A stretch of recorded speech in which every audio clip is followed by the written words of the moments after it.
구약성서 호세아 선지자가 있어요.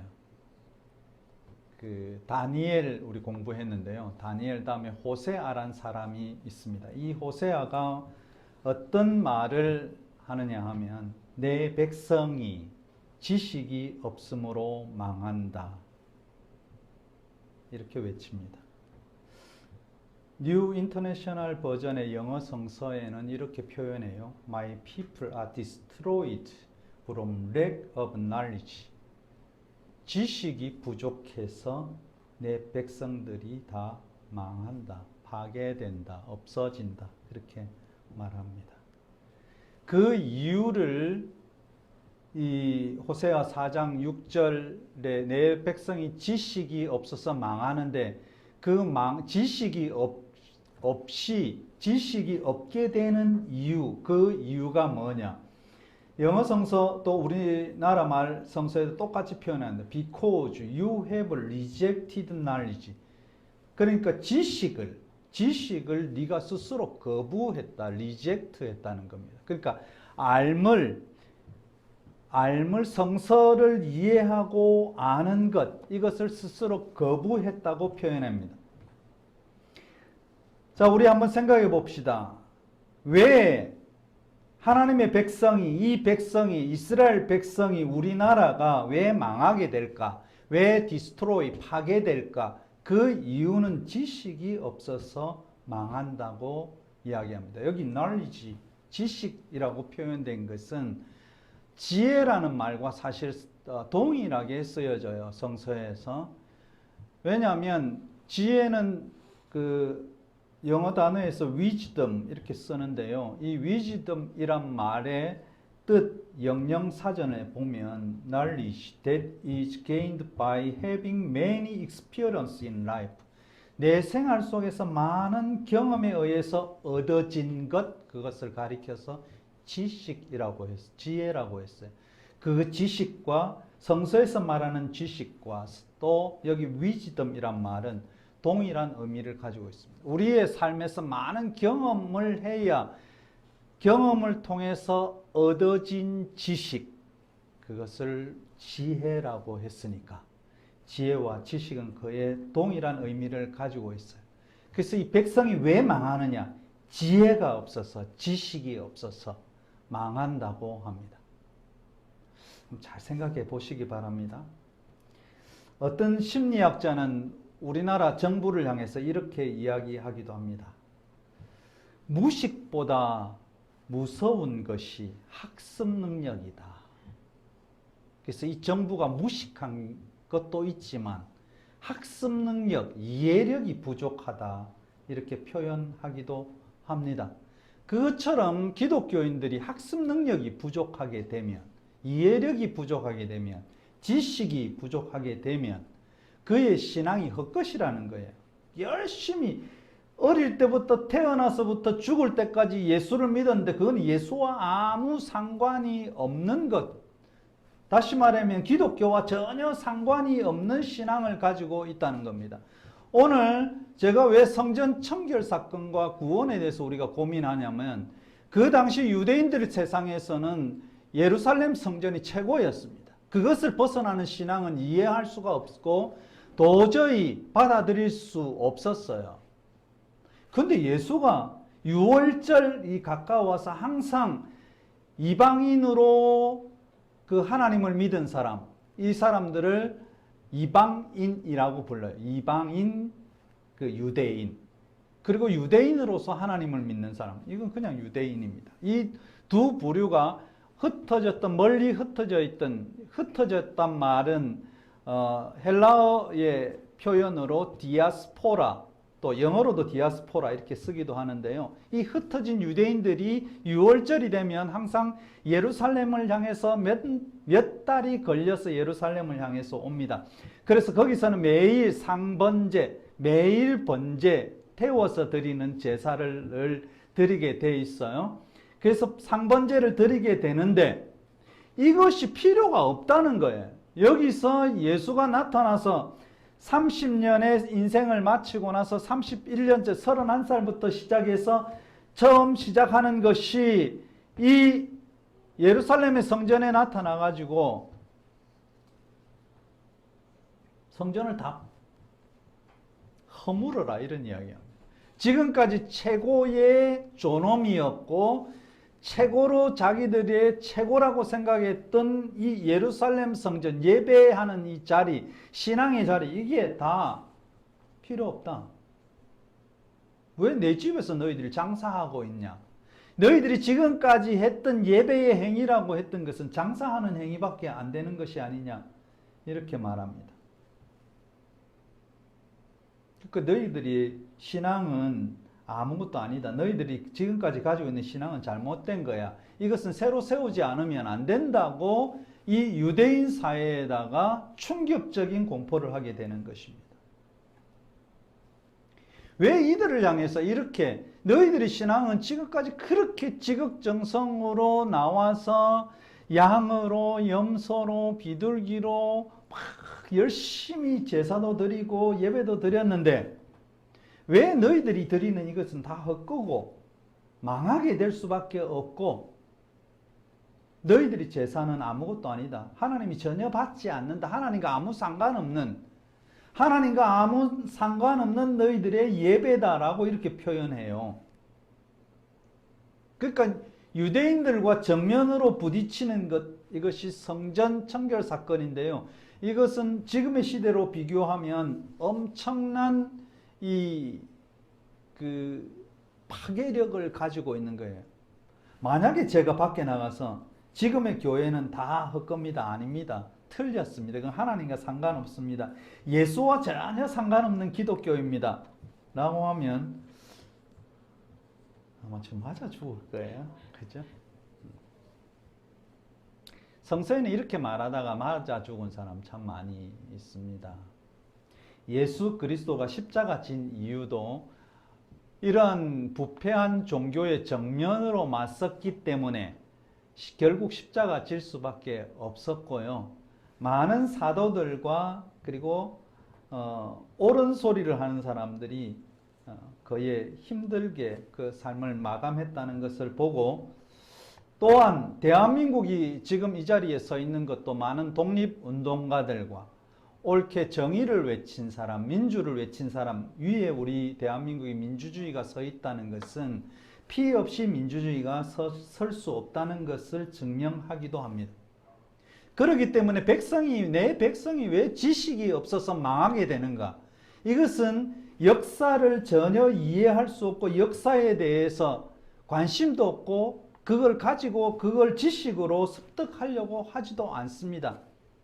우리가 그냥 쉽게 신채호 선생이 역사를 잊은 민족에게는 미래가 없다 이런 소리를 하지만 그건 그냥 하는 말이고요. 우리가 들을 때 역사에 대한 교훈을 우리가 가지고 있지 못하면 우리 삶뿐만 아니고 우리가 이 땅에 살아야 몇 년 살겠어요?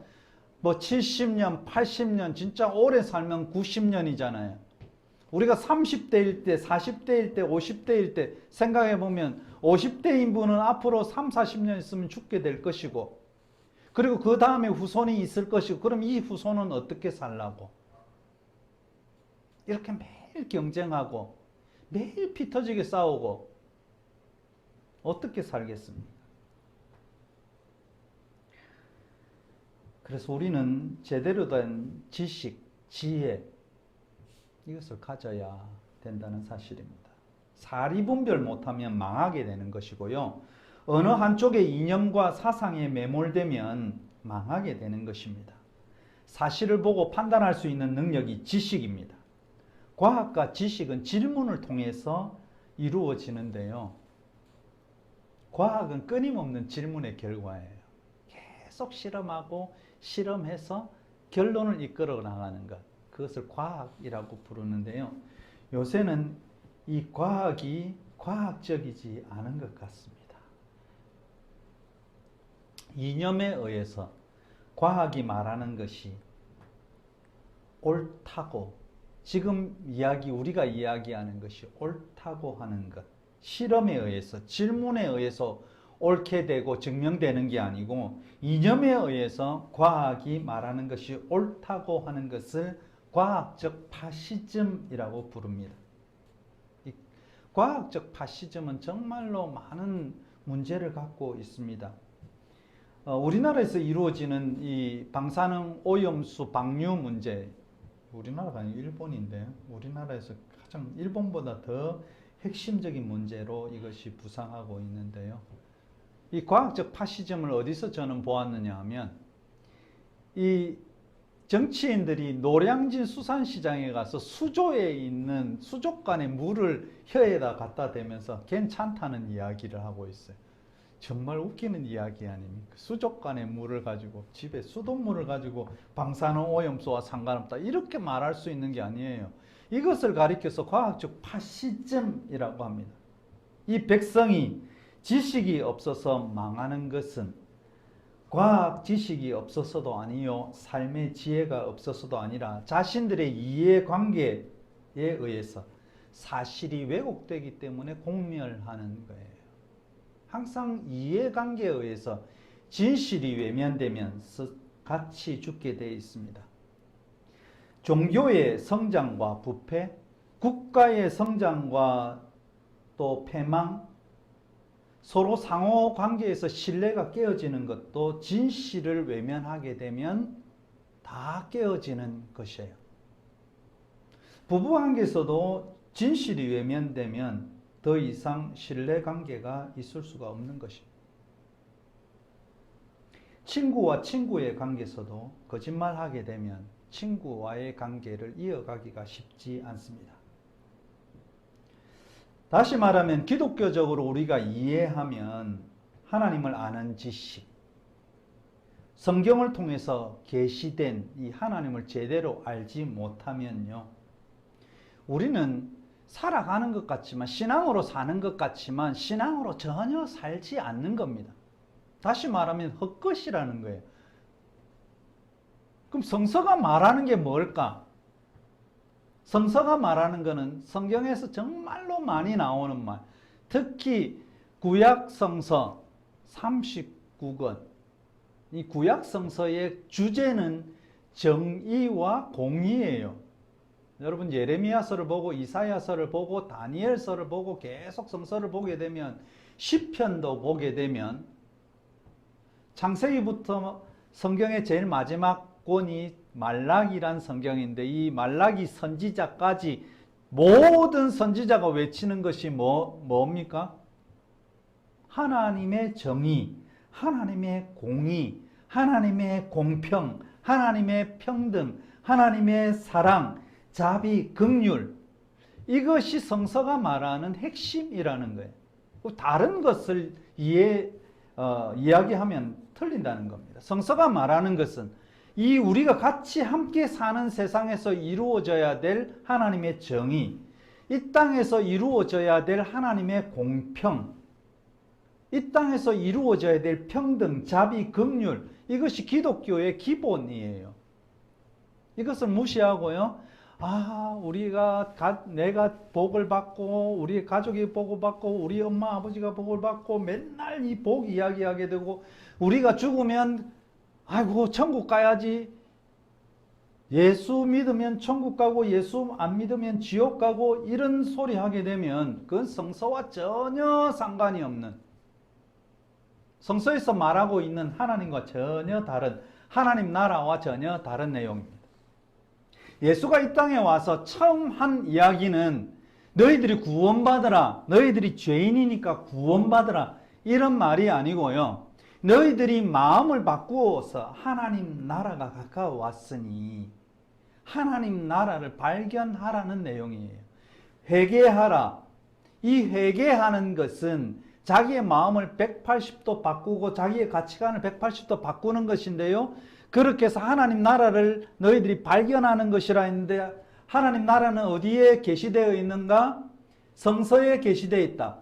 마태, 마가, 누가, 요한복음이 아니고요, 구약 성서에 있는, 그 당시는 성서는 다 구약이라고 불리는 성서입니다.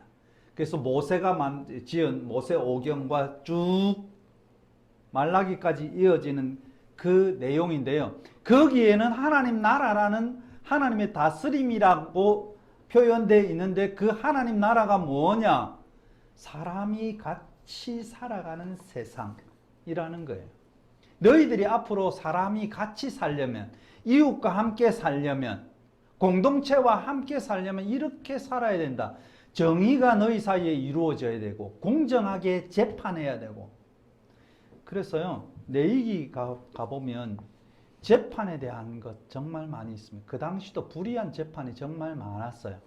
그래서 가난한 사람, 고아들을 재판할 때, 또 과부들을 재판할 때는요, 이 재판의 저울이 이 반대편으로 가진 자, 힘 있는 자들에게 재판의 저울이 이렇게 기울어졌습니다. 이걸 가리켜서 너희들이 공의롭게 행하지 않기 때문에 너희들이 망한다 그랬어. 지금도 마찬가지잖아요. 지금도 이 세상 똑같습니다. 왜 그럴까?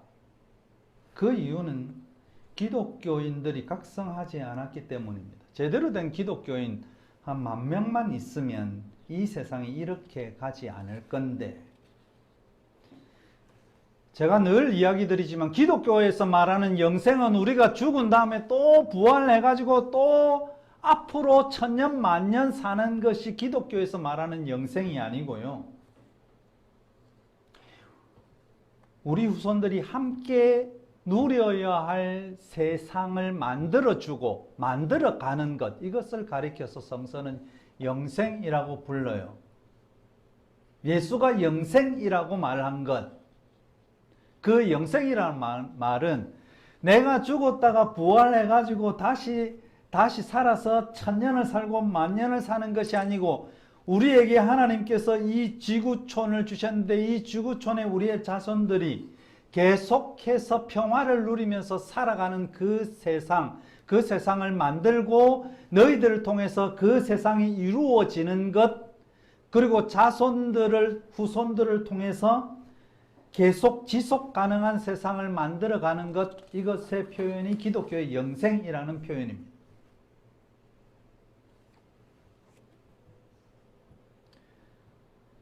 우리의 죽음과 함께 우리가 살아온 나의 삶의 역사가 연기처럼 사라지는 것, 지속 가능하지 않고, 우리의 후손들을 통해서 나의 역사가 지속 가능하지 않고 연기처럼 사라지는 것 가리켜서 지옥이라고 부릅니다.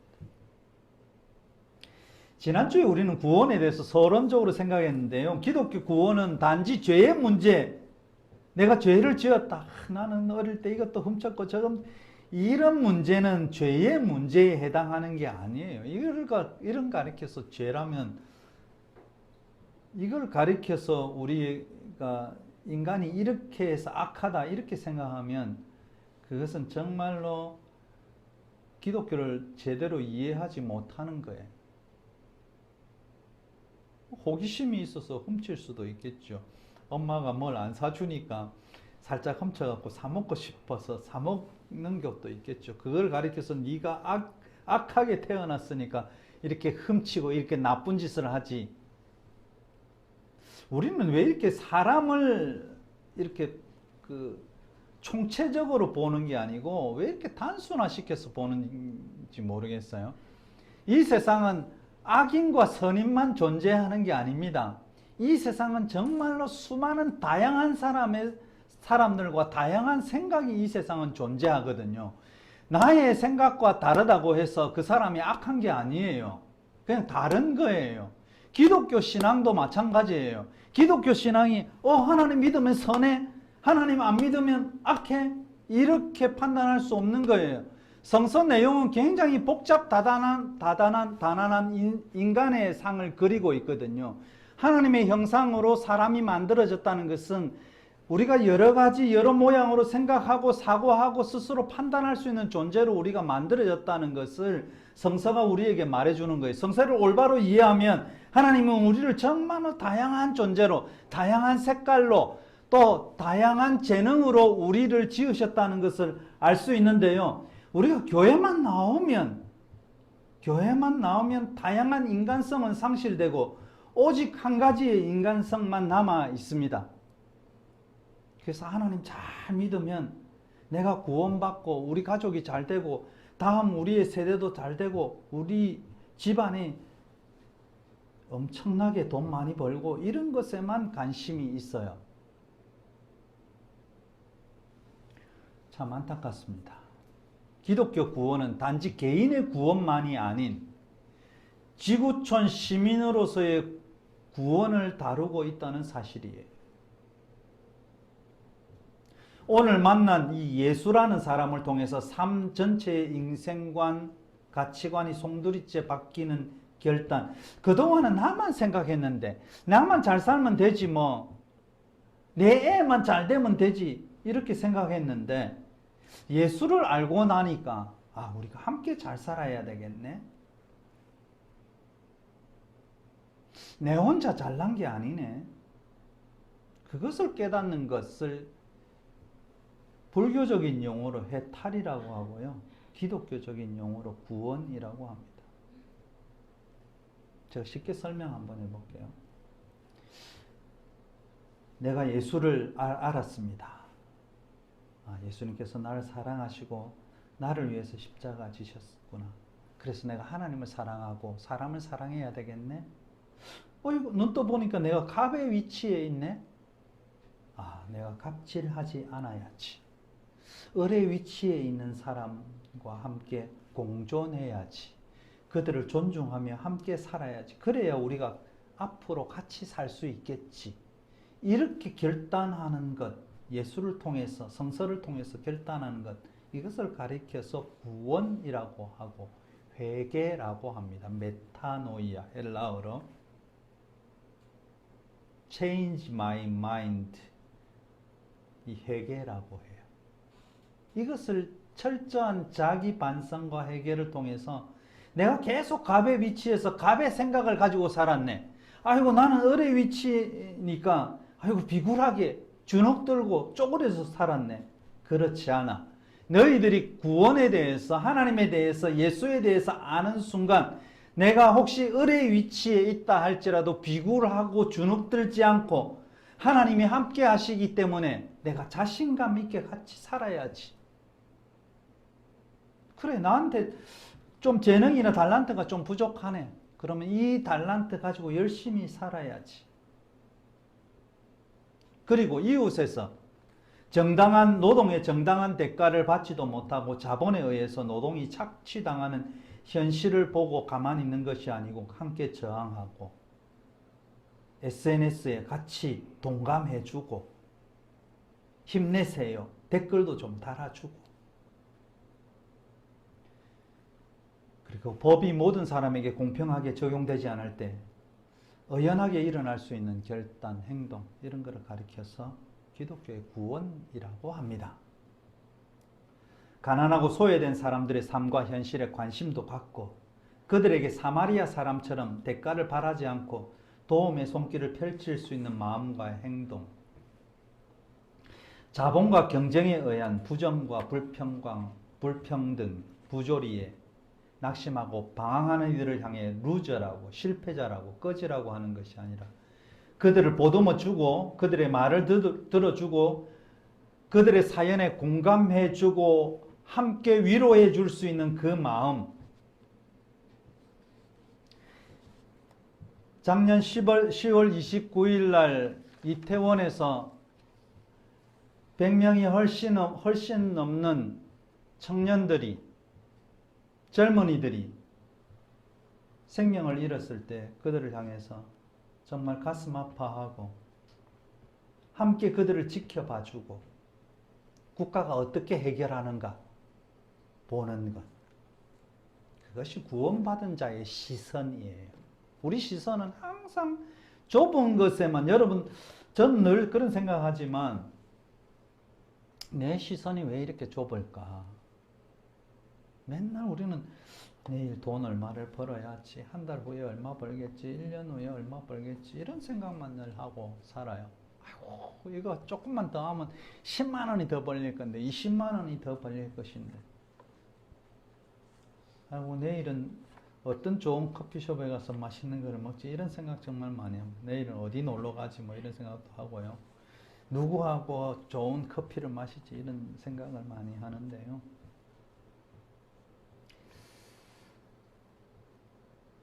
하여튼 저는 지난 주간에 이런 회개를 했었습니다. 내가 세상에 대해서 정의와 사랑과 자비와 긍휼과 평화를 외치지만 과연 나는 우리 아내에게, 저의 자녀들에게, 또 며느리들에게, 나의 성도들에게 정말로 사랑과 자비와 긍휼을 베풀고 있는가? 그렇게 살지 못한 죄를 사실은 회개하면서 말만 덩그러니 하면서 나의 삶에서 깊은 실천이 없다는 것을 사실 후회하고 반성하고 회개하고 저 자신을 돌아보게 되었습니다. 늘 제가 살아가고 있지만 매일 부족함이 있다. 하나님이 원하시는 그 나라를 향해서 우리 가족 중에 사랑과 존중과 평화를 베풀며 살아야 되는데 아직도 달려갈 길이 좀 멀다, 이런 생각을 해봅니다. 그러나 그런 가족, 그런 교회, 그런 공동체를 향해서 계속 가보겠습니다. 지금은 좀 힘들고 어렵지만 계속 가려고 합니다. 우리 같이 기도하면서 함께 좀 가봅시다. 오늘 성서 본문은요, 마태복음에도 나오고 마가복음에도 나오고 누가복음에도 나오고 요한복음에도 네 군데 다 나와요. 그러니까 사복음서라고 불리는 네 군데의 동일한 사건이 기록됐는데, 제가 왜 요한복음을 선택했냐면 요한복음은 앞 2장에 나오는데요, 마태복음은 예수님이 십자가 지기 전에 나와요. 21장에 나옵니다. 마가복음은 11장, 마가복음은 16장까지인데요. 11장에 이 사건이 기록되고 누가복음은 19장에 기록돼요. 근데 요한복음은 왜 2장에 기록됐을까? 역사적으로 이 가나안 혼인잔치, 처음에 예수님이 공생에 사역하면서 첫 번째 이적이 가나안 혼인잔치에서 물로 포도주를 만드는 이런 사건인데, 이 사건 바로 뒤에 이걸 붙입니다. 역사적으로 생각하면 이 사건은 예수님이 십자가 지기 전에 예루살렘에 올라가서 유월절에 있었던 사건이고요. 지금 요한이 이 사건을, 성전 청결 사건을 2장에다 배치한 이유는 이것이 신학적으로 엄청난 의미를 가지고 있다는 겁니다. 요한복음 저자에 따르면은요, 유월절에 예루살렘 성전을 찾은 예수는 성전 당국, 성전 뜰에서 소, 양, 비둘기를 판매하고 계속 돈 바꿔주는 환전상들이 있는 것을 보시고 노끈으로 채찍을 만들어서 양과 염소를 쫓아내고 비둘기 파는 사람들을 걷어치우라고 명합니다. 이 사건이 이루어진 자리가 있는데요, 그 당시에 예루살렘 성전, 지금 이스라엘에 이렇게 성지순례를 가시는 분들은 예루살렘 성전이 없습니다. 다 무너지고 AD 70년 로마의 장군에 의해서 이 예루살렘 성전이 싹 무너지고, 지금 사실 예루살렘 성전이 있던 자리는 이슬람의 성전이 거기 딱 자리 잡고 있습니다. 황금 성전. 그래서 유대인들은 지금도 그 날, 유대인들의 그 회복의 날을 기다리면서 통곡의 벽에서 랍비들이, 유대인들이 계속 기도하고 거기에 기도문을 갖다 막 이 예루살렘 성전 뜰 한 곳에 이 벽에다가 계속 꼽아요. 그런데 그 당시에 성전이라는 거는 중간에 동서남북으로 이렇게 다 막혀져 있습니다. 그걸 가리켜서 우리가 그리스나 이렇게 여행하다 보면 이 기둥들이, 큰 기둥들이 이렇게 서 있고요, 그 위에 이렇게 쭉 막혀 있잖아요. 옆에는 안 막혀 있고 복도식으로 쭉 길게 돼 있는 것, 이걸 가리켜서 주각이라고 부르기도 하고, 그리스 양식, 고린도 양식에 의해서 이것이 세워져요. 그러니까 이 예루살렘 성전을 둘러싸고 있는 전부 다는 이 고린도 양식에 의해서 기둥이 서 있고, 이 기둥 하나와 하나 사이는 15m인데요. 쭉 서 있는 거기에 이방인의 뜰이 있는데요. 이방인의 뜰이 제일 커요. 그래서 성전을 중심으로, 성전도 다 쌓여져 있지만 이 양쪽에 이방인의 뜰이 있고 여인의 뜰이 있고 뭐 뜰이 있는데, 이 이방인의 뜰이 제일 크고요. 여기에는 이 지붕이 가리워진, 그러니까 햇빛이 들어오지 않고 그늘진 이 주각들로 쭉 세워져 있어서 거기서 장사하게 됩니다. 이것이 이루어진 자리는 이방인의 뜰이라고 불리는 구석에서 장사하고 돈 바꾸고 이랬던 이 사건에 대해서 기록해 놓은 것이 오늘 본문이에요. 그러니까 이것이 성전 안에서 이루어진 게 아니고 오늘날 우리가 불리는 이방인의 뜰이라는 곳에서 벌어진 이 사건입니다.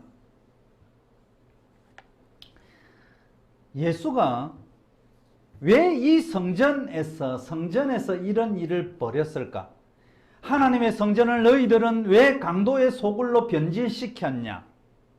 왜 여기는 강도 만남이 교회에, 오늘날로 말하면 교회잖아요. 왜 교회가 강도의 소굴로 바뀌었을까? 너희들은 왜 이렇게 변질시켰지? 예수는 누구를 가리켜서 강도라고 했을까요? 왜 강도의 소굴이라고 했을까요? 예수님 당시의 성전 청결, 성전 정화인데요. 이 성전 청결의 문제에 있어서 더럽힌 강도가 누구예요? 그것은 전문 종교인이라고 부릅니다. 전문적인 용어예요. 전문 종교인. 성전 기능을 유지하고 운영하고 있는 전문 종교인을 가리켜서 그들을 향해서 강도라고 합니다. 이런 실제적인 삶 속에서 하나님께서 성서를 통해서 요구하신 하나님 나라의 핵심인 정의와 자비와 사랑과 긍휼을 상실한 채 그저 형식적인 신앙 행위를 앞세우는 종교 기술자들이었어요. 잘 이해하셔야 됩니다. 강도의 소굴들로 만든 자들은 누구신가? 전문 종교인이었고 종교 기술자들이었습니다. 오늘 우리나라가 법에 의해서 유린되는 것이 무엇 때문일까요? 법기술자라는 용어가 있잖아요. 법기술자. 검사들은 죄를 지으면 그 죄값을 받는 게 아니라 여러 법조문에 안 걸리게 요리 비틀고 저리 비틀면서 무죄를 만드는 것. 이것을 법기술이라고 불러요. 이 전문 종교인들도 실제로 이들은 하나님이 계시다는 것을 전혀 믿지 않고 있는 행동들입니다. 이들은 하나님이 안 계시다는 것을 알고 있었던 것입니다. 그리고 그렇게 믿고 있었어요. 그래서 하나님을 이용해서 장사를 하고 있었습니다. 그것이 전문 종교인, 종교 기술자라고 합니다. 나아가서 이 강도의 범위 안에는 누가 들어갈까? 하나님의 교회를, 성전을 강도의 소굴이라 했는데 이 강도의 범위에는 누가 들어갈까? 율법의 핵심 정신인 정의와 공의와 사랑과 평등을 상실하고 망각한 채 오직 종교적 테크닉만으로 성전 제사를 집전하는 종교 기술자들이 주관하는 성전 예배에 아무런 문제의식 없이 고민 없이 참여하고 있는 일반 유대인들, 오늘날로 말하면 오늘날의 기독교인들, 신자들, 교우들, 집사들, 장로들, 목사들 다 포함되어 있는 것이 여기에서 말하는 강도라는 것입니다. 이렇게 부패하고 타락한 전문 종교 기술자들과 그들이 두드리는 장단에 맞춰서 함께 춤을 추고 노래를 부르고 종교적 신명에 취해 있는 신자들 모두가 하나님의 성전을 회파하고 더럽힌 공동정범의 집단인 겁니다. 그 당시 종교 지도자들만 문제 있는 게 아니고 이러한 문제점이 있음에도 불구하고 성전에서 맨날 돈 가지고 장사하고 그들이 힘들게 양을 끌고 왔는데 야 네가 끌고 온 양은 문제가 있어 흠이 많아 우리가 가지고 있는 이 양으로 제사를 드려야 돼 이러면서 자기의 양을 가지고 더 비싼 가격에 팔아 이권을 챙기던 그 당시의 종교 지도자들이나 지금의 종교 지도자들이나 동일하다는 말입니다. 오늘날 종교 지도자들이 이 세상의 정의와 공의와 사랑과 긍휼과 자비에 대해서 조금이라도 관심이 있었다면 이 대한민국이 이 지경이 되지 않았을 것입니다. 한국 교회는 성령이 떠난 교회입니다. 그러니까 맨날 성령 달라고 이야기하겠죠. 충만하게 해달라고. 뭔가 사람의 눈에 좀 이상한 게 이렇게 보이고 뭐 특별한 게 보이면 그게 다 다인 양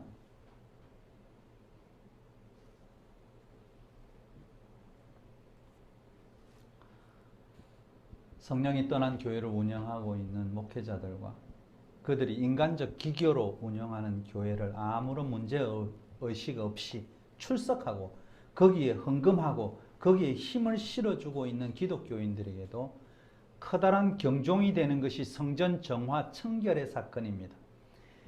예수님은 당시에 성전의 막대한 수입원이 뭐냐면 그 당시는 성전세라는 것을 냈어요. 그래서 이 성전세는 꼭 그들이 돈을 가져와서 은전 2개로 바꾸어서 내게 되어 있습니다. 그래서 이를 통해서 부를 이렇게 만들어 가고 있었는데요. 예수는 그 당시에 부패한 성전 제사, 성전 형식을 전면적으로 거부하고 부정합니다.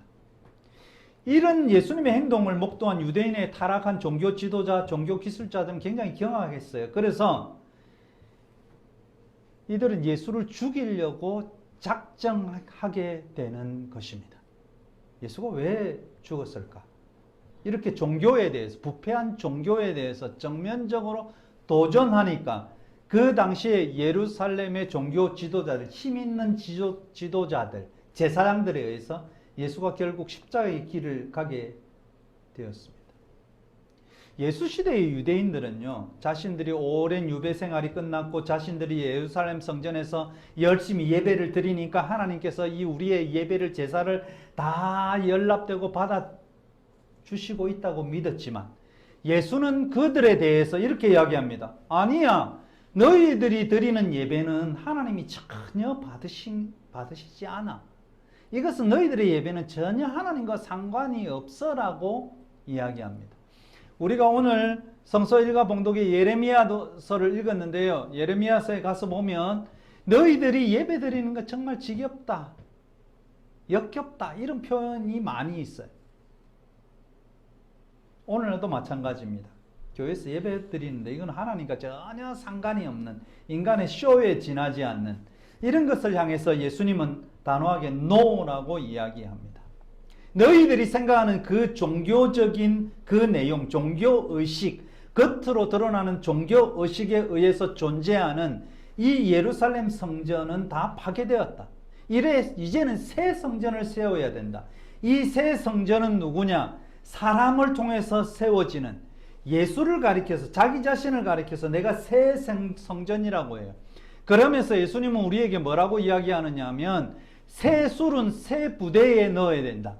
새 것은 새 것을 담는 이 부대, 그릇에 넣어야 된다는 것입니다. 그러니까 우리의 사고를, 과거의 사고에 머물지 않고 우리가 새로운 사고, 새로운 정신을 가지고 있다면 옛 성전, 그 당시에 종교적 형식적인 옛 성전이 무너지고 새로운 성전이 만들어져야 된다.